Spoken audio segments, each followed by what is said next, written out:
Colleen, I know what you're saying is true, but it's just so much easier to not do that.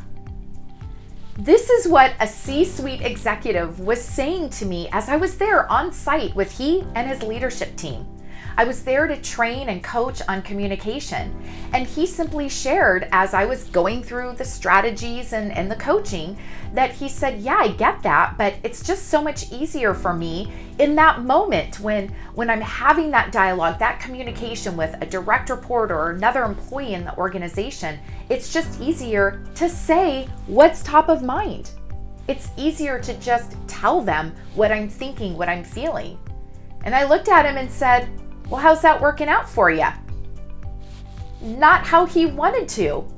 So yes, while I recognize it's easier in the moment to say and blurt out in a reactionary way what we're thinking, what we're feeling, it is not easier on the other side of it. I was sharing a story on a recent video here about one of the account executives that I managed years ago in another lifetime, and how she was banging away at her keyboard, typing this angry email in response to an angry email from a client.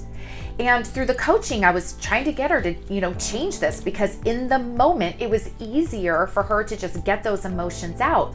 But if she had sent that email, all of the other crap we would have had to deal with, all of the things we would have had to kind of like make correct on the other end with this client would have been much harder, much more difficult versus taking that moment. And on that particular video, somebody commented and said, yeah, but how do you stay kind of calm, cool, and collected, right? If you're sitting there in some sort of communication where you have this reaction, where whether it is anger, frustration, sadness, anxiety, fear, how do you manage that?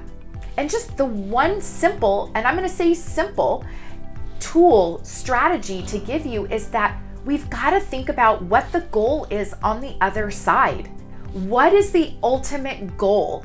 And if your reaction is not going to get you to that goal, then you need to rethink, instead of having the reaction, what that intentional response is going to be. So I offer for you that as you may be struggling or wanting to say, well, this is how I am, I'm going to tell you how I feel. I'm just going to ask, how's that working out for you? Because while it may be easy in the moment, it is certainly not easy on the other side. Comment below. I'd love to hear from you. I'm here to unlock your X factor to elevate your communication and your impact. Until next time.